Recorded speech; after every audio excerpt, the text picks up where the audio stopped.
Hello, hello. What's going on? How you doing? Wow. I'm back again outside. I came out yesterday to try to do this, but for some reason, my phone is always a hater, so phone didn't do what it's supposed to do.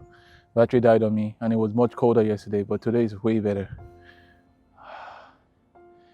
And so I'm down here. Got a little bit of my running. I'm gonna go like do the sprint. My weight has come down like really good. I was 176.8 today. If I keep this up, by the end of March, I'm gonna be at least 165. You know, I really just been eating like gas station nuts and Greek yogurt really, and then I just eat some other stuff in the evening. But I started working out again 2 days ago. 3 days ago, I've done 2 days out of 3 days now. Yesterday wasn't so solid, but it wasn't bad. And I'm still running, you know, and I'm doing the West Coast burpees too. So, you know, staying right, staying happy, you know. But yesterday I came out here, I was going to talk about all the things that happened during the day. Yesterday was kind of a heavy emotional day for me. The emotions was heavy, you know. I had to deal with several people that usually just trigger my emotions in a way that is just, you know. So I dealt with that yesterday. I ended the day with joy. Everything I set out to do, I did it. Everything I set out to do, I did it. You know, what does that mean? Why do I say it like that? Because for me, the way I go against, the way I bring my hope into existence is to define my future with my brain, my imagination. So I define my future every day. I define where I want to be. I see it and I go do it. I only count on the things that I know I can control, you know. I count on my physical health, I count on my body, I count on my mind. So I trust myself. The reason why I trust myself is because I trust the mechanisms that the Creator has put in the universe. I trust them. They've been working for a long time. I trust it more than any system that humans have created. I trust it more than any medicine that humans have created or civilization have created. I trust nature as much as we can trust nature. The only thing, our existence right now is made possible by this earth. That's our God right there. So, our existence, even if you say God is not in nature, but our existence, we can trust it. We can trust it and we can base it upon everything that is possible on this earth. When we wake up in the morning and the sun rises, we can trust that it's been rising for millions of years. We can trust that there'll be air for us to breathe. We can trust that the water is going to do what the water is supposed to do. We can trust the things in nature. What else sustains us? You know? What else sustains us? Like, for real. We can trust the things in nature. So you might as well replace your metaphysical God with nature. But if you still believe that there's God floating somewhere else in the sky, there's nothing wrong with that too. At least it permits the earth to do what it does. God permits the earth to function the way it functions. If you don't believe God is part of nature, then it's okay. But at least that God that you talk about, He permits the earth to turn every day. He permits the air to do what the air does. So we can trust nature. So the reason why I have hope and the reason why I plan for the future is because I can trust my mind. I can trust my brain to think properly. That's when I start getting weak and dizzy, I go to sleep because I got to rest my brain. That's why I don't deliberately put dangerous foods in my body, because I want my body to do what it does every time. You get what I'm saying? So I can plan for the future. The things I tried to do yesterday, I wanted to do. I thought about them in the morning. I even thought about them on Sunday. I made plans towards them and they happened. They happened. They happened. You may live in an environment or part of the world where people's dreams can come true. Man, it don't have to be no grandiose dreams. Just for you to determine that, oh, look, boom, I'm going to walk from here, point A to point B. You thought about it before you did it. That's exactly the same way you think about the greatest dream you're ever going to dream. So, yesterday was rough because I had to deal with some people that usually trigger my emotions. So when I came out to talk yesterday, I couldn't talk because my battery died. But what I was saying was like, there's something in me that allows those people to trigger me. There's something in me that allows those people to trigger me. So, in as much as I want to blame them, it's not possible for them to be able to affect me if I don't have what it takes for them to affect me. So every time I have to self-reflect, I have to look at myself. What is this thing that allows these people to be able to do this to me? What is it inside of me that is mirroring what they have in them, that is bringing about this destabilization in my emotion? So I have to always ask myself, what am I doing?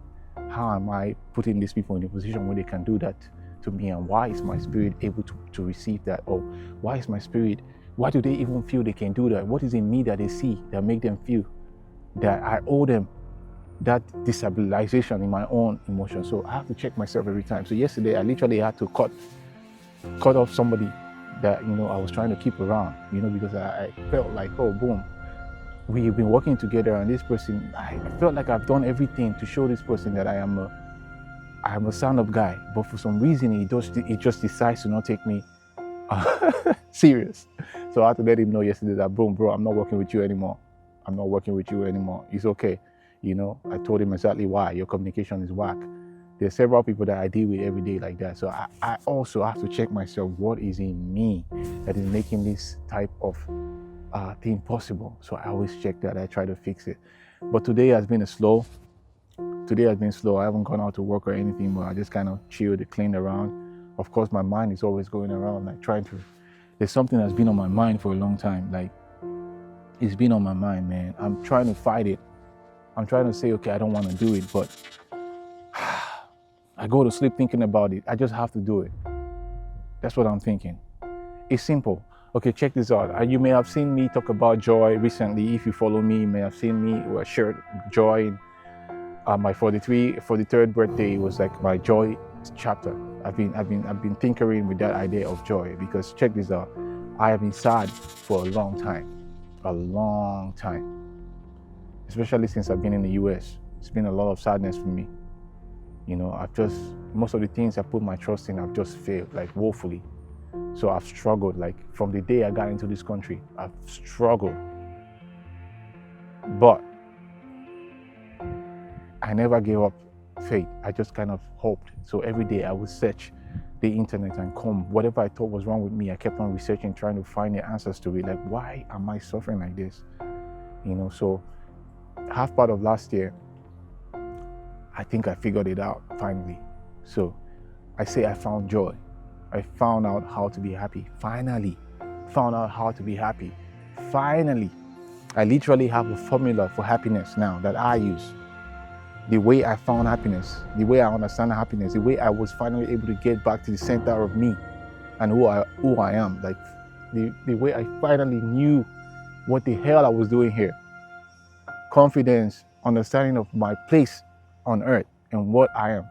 So that's my joy chapter. So I've been struggling with starting a whole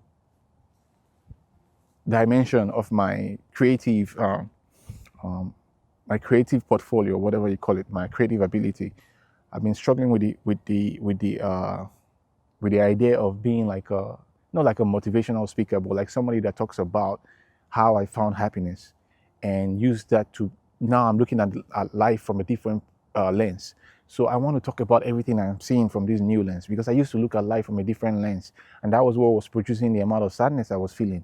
So now that I took that lens off and I put a new lens on, the way I'm seeing life, I've been struggling with the idea of sharing that with people, because it keeps on coming back to me. Oh, you're a musician, just play music, put it in the songs. You don't need to come out and talk. And I've tried to talk to the camera and posted a couple videos. I mean, the people that watch it, but I was just like, okay, I don't want to be like another random talking head on YouTube or whatever. But I've been struggling with the idea of coming out and looking at the world through the lens of my current understanding of life and sharing with people. I've been struggling with it, but I go to sleep thinking about this stuff every day. I'm literally thinking about it. I can't get it off my mind. I can get it off, but it keeps on coming back. I see the world and I see what's happening. So I can't keep it back. I'm writing songs. I'm always going to write songs about it, but I don't think music is enough to do this. So I'm going to launch a channel that is going to be focused on joy. and how I found happiness. And that is going to branch off into different other things, just my different observations. Religion is going to come up, man. Religion has to come up. I'm sorry, because my life, most of my life, have been shaped by religion, the Christian religion particularly. My life has been shaped by the Christian religion, so I cannot leave religion now. I've been trying to leave that stuff out because I don't want to be like a religion basher or anything like that. But I cannot. My life, and part of the reason why I ended up where I ended up, religion had a lot to do with it. So I have to bring religion into it. It's not like I'm apologizing to anybody. One of my good friends told me, Riri, don't apologize to anybody. Don't explain yourself to anybody. Biscuit, one love to you. But she said, don't explain yourself to nobody. I got another good friend of mine that told me, just put it in the music. But I'm 43 years old, man. I've been in this world for a long time. I've gone through a lot. I know a lot. Only music and will not be enough to express this stuff. So my channel is going to change. Wherever you experience me or you come across me, if you're a fan of my music in the past, it's just going to change a little bit. But it's going to be good. Everything's going to tie into what I am and who I am and who I'm becoming in the future.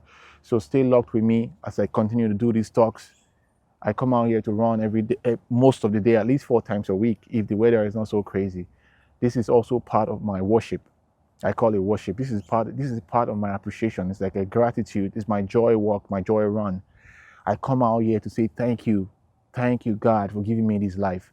Thank you, nature, for supporting me and for allowing me to be a part of this experience of the universe. I do not see life as like we're heading to destruction. I see society may be heading to destruction, but humanity and nature and the universe is not heading to destruction, at least for now. If an asteroid hits the Earth, I don't know what the Earth is going to do, if it's going to disintegrate. But whatever has brought us here has been here for millions of years. If it gets destroyed, oh well, we don't own this stuff. We're all here for free. So if it gets destroyed, then that's it. But for this moment that we're here right now, I'm happy to be here. I like to be here. I know what it means to be here. I understand this. So this is what I'm going to be sharing on whichever platform you see me when I create it. This is what I'm going to be sharing. I have to talk about this stuff because I have to. So that's the joy season.